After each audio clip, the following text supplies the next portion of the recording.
Hey, in today's video, I'm going to discuss the 5 negotiating options you have when doing due diligence on a multifamily deal. All right, so I'm JP, founder, CEO of Multifamily Done For You. Let's jump into it. So as always, ladies and gentlemen, I always like to have an acronym, right? To keep things memorable, to keep track and focus of how you can better obtain, acquire, and manage your multifamily portfolio. All right, so let me outline the situation first, and then I'll jump into the options and the acronym and so forth. So let's say you have a multifamily property and you're at the tail end of doing due diligence. Now it's time to negotiate, right? You've done the financial, you found discrepancies in the income, the expenses. You've also done the physical due diligence, you did property inspection, sewer line inspection, radon testing, environmental, you've done termite, wood infestation. You've done all the right tests, right? All the proper due diligence. And you found, whoa, there's a lot of discrepancies. The math isn't adding up on the financial side. Or, oh man, it's tore up from the floor, right? Everything from the roof to the crawl space might need to get fixed or repaired. Or you might be somewhat conservative and say, you know what? I just want to negotiate things that are major, safety, and environmental. Environmental such as, let's just mention wood infestation, mold, mildew, asbestos, things like that. At the end of the day, you realize, okay, after a few days left of due diligence, what are my options in terms of negotiation? So that's what we're going to get into in today's video, okay? So the acronym I have for you today is CREWS, C-R-E-W-S. Let's start with the first C. Well, after you finish your financial, physical aspect of your due diligence, you can say, okay, well, the first thing I want to do is negotiate credits. That's what the C is for. Some people say credits at closing, cash back at closing, which basically means this. You might have found that there's financial discrepancies of $5,000 and an additional $7,000 in repairs that are major items that are negotiated. So let's say that's $12,000 in total, right? And let's say you had to bring $42,000 to closing. So if you negotiate credits with the seller, if you do the math, $42,000 minus $12,000 means $30,000. That means you only have to bring $30,000 to the closing table to get that deal done, because the seller is going to give you cash back at closing or credits in the dollar amount of $12,000. So that's the first negotiating option you can deploy, right? Credits. Let's get to the next one. The next one is R. R is a reduction in the purchase price, meaning you're buying this property, let's say for $210,000, and you negotiate him down $12,000, right? So that means you're buying it for $198,000. I'm just doing the math in my head, but that's pretty much a reduction in the purchase price. Right, you go back to the seller and say, hey, based upon these $12,000 for the financial and the physical due diligence combined, I want you to reduce the purchase price of the property, okay? Now you gotta be mindful of that, depending on the dollar amount of the property, right?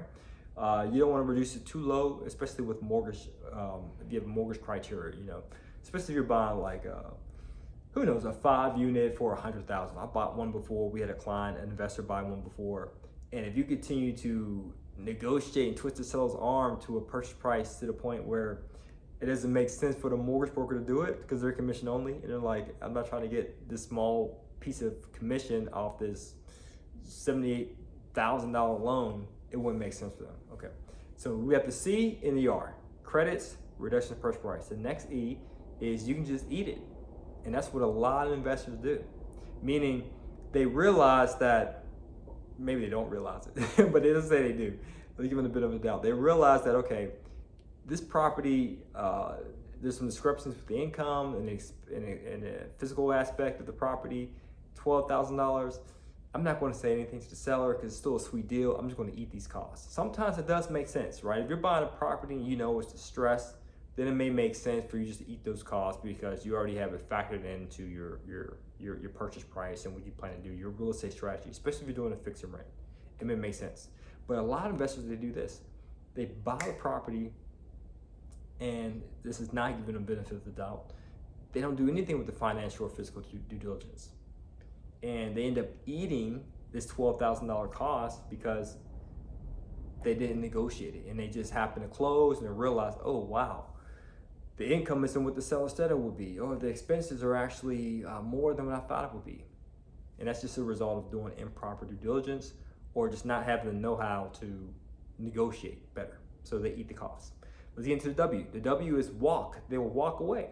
They might say, oh man, this property needs $12,000 in terms of repairs and discrepancies with the financial. I'm not going to negotiate. I don't like this deal. I'm just going to walk.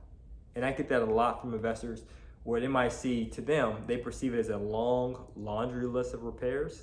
Like, this needs to be done, this needs to be fixed, and blah, blah, blah, blah, blah.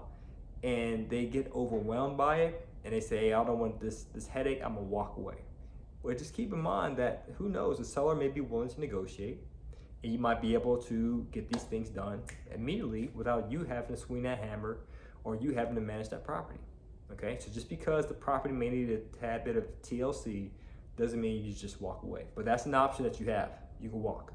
The last option is the S, meaning if you found these discrepancies with the income or the expenses or with the property itself, its condition, some investors, they just negotiate for the seller to resolve those things.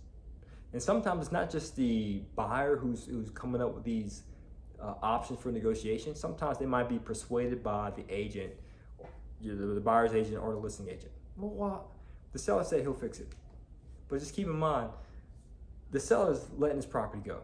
He really has no fiduciary responsibility to you to make sure that the repairs are done in the best way possible. In fact, if he is going to do the repairs, don't get me wrong, he may be a nice guy or she might be a nice person, but they're motivated to get the job done with the least money possible, right? And oftentimes when you do a job cheap in terms of price, it might be done cheap in terms of quality as well.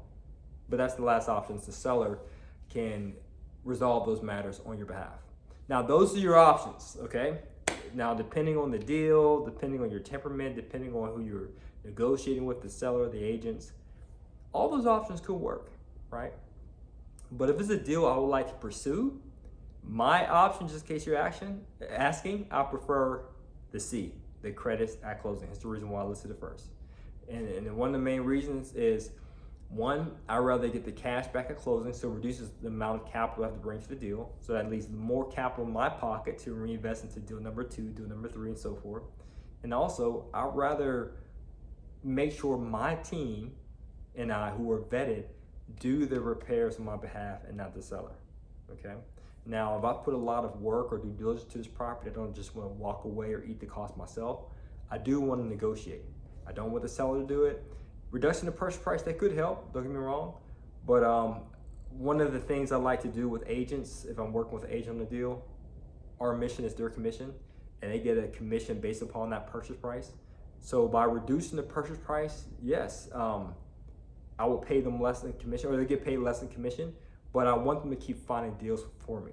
And we use due diligence as a way, as leverage, to really get the price and terms that we want. So my preferred option is the first one, cash back at closing. Hey, if you're interested in getting started in multifamily investing, then what I want you to do is check the description so you can book a discovery call so we can see how we can be a fit for you, you be a fit for us to make the multifamily magic happen. All right, but hey, you don't have to do anything I say in this video. All I would require from you is this: just keep coming back, keep watching videos. You should see cards pop up, subscribe, make sure you become informed so that way you become a confident decision maker. As always, guys, to your success, continue to earn passively, live passionately. Peace.